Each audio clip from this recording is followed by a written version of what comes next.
Yo, what's going on, guys? Good morning. Happy Monday. Happy new start to the week. It's your old friend, Mario Kaleo. How the hell are you guys doing? And this is another episode of From Grateful to Greatness. Every episode starts off with me being grateful, so I am grateful for my wife, my family, my friends, all of you who follow me on social media, everybody who takes the time to watch these videos, and God and the universe for allowing your boy another day on this planet to talk to you. My throat is a little scratchy this morning, so forgive me if I have a couple coughing spells. Maybe I won't, and maybe I will. I don't know. Anyway, you saw the title of the video, guys. Embrace your why. We have talked in the past at great length about your why for doing what you do, your why for chasing your dreams. We've even talked about your defining your why. We talked about finding your why, finding your motivation. I talked about that at great length in my book as well. We even talked about your why saving you from yourself. Today we're going to talk about embracing your why.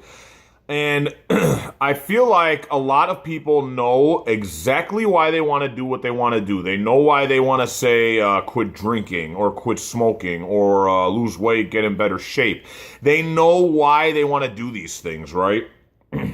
But then when emotion takes over, they have a bad day, they have a bad week, all of a sudden their whys for doing what they do get thrown out the window and they just go back to their old ways. So maybe they had a successful few days not smoking cigarettes and then work was really stressful. Boom, they run to the store, have a smoke. So, and I'm not judging because honestly, everything I do comes from experience. The reason I'm talking about this today is because all my reasons for doing what I do now are almost identical to the reasons I had to try to do the things I do now years ago. Okay? I had a list of reasons why I should do what I do. Aside from, my wife being a big motivator for me, I had reasons. I want to be better for me. I want to be better for my family. I want to be better for the world. I want to be a better man and improve and evolve and get stronger and better and all that. I had all those reasons back then. I knew that I had the power in me to fix what was wrong with my life. I just didn't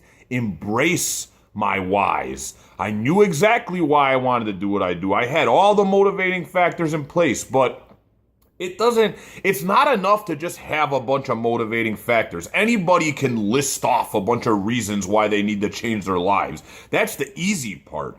Most people are aware enough, at least if they're honest with themselves, about what they're doing wrong in their lives that are unhealthy practices. Most people know exactly what those things are.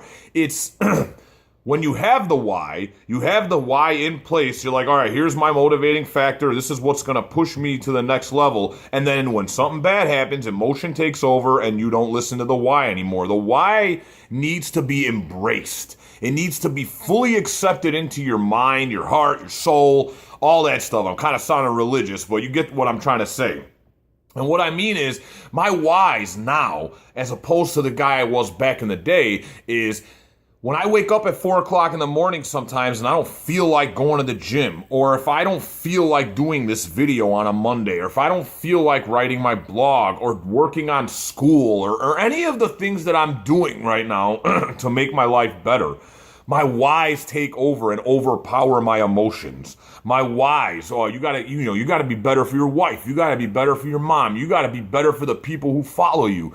You owe it to the world to be the best version of yourself. Boom, I go. I do what I gotta do, even when I don't necessarily feel like it. Because I embraced my whys. It wasn't enough for me just to know why I needed to get better. I embraced them finally. I finally let them become like a drill sergeant in my head, pushing me when I couldn't push myself. So listen to me. From this moment on, it's not enough to know why you want to change your life. It's not enough to know why you want to quit smoking or learn how to play the piano or whatever it is that you feel in your soul is that you need to do. It's not enough to know why, because I bet you any money you already know why. You listening to me right now know exactly why you want to do what you want to do. You know all the reasons why it would benefit not only you, but other people around you. You're smart, you know that. You already figured that part out, but why haven't you stuck to it? Because you haven't embraced it. You haven't allowed it to take over when your emotional spells hit. How could I, and I'm not saying this to prop myself up, I'm showing you the power of embracing a why. How could somebody like me, who's addictive, has a very addictive personality, go through what I went through last year, watching my father die in front of my eyes after a 7-month battle with cancer? How could I go through that and not revert back to my old ways when every external force was trying to push me to do that? Sadness, frustration, anger, regret, pain, all those things were swirling around me. I am right now in the best shape that I've ever been in. How is that possible? How is it possible I didn't go have a cigarette or go on a crazy drinking binge and just not give a damn for weeks at a time? How is that possible? How? I'll tell you exactly how. My whys are more powerful than my emotions now. And that's only because I embrace them. I completely allowed them to take over my emotions, over my feelings, and that's how I'm able to push myself when I feel like I can't push anymore. So what I'm trying to say to you guys today is, from this moment on, it's not enough to know why you want to do something. It's not enough to just find the why. Now is the time where you have to embrace that why. You have to let it push you when you can't push yourself. You have to let it become like this just obsessive thing in your head that will not allow you to quit anymore, will not allow you to fail anymore. Whatever your whys are only as powerful as you allow them to be. And that power basically comes from you. So it's not enough to just know why you want to do stuff and know why it would benefit other people. Now is the time where you embrace it, let it kind of consume you, and give it more power. It's only going to be as powerful as you want it to be, because honestly, if you say, well, I'm going to quit smoking for my kids, and then you have a bad day, and then you go buy a pack of cigarettes, you obviously haven't given that why enough power.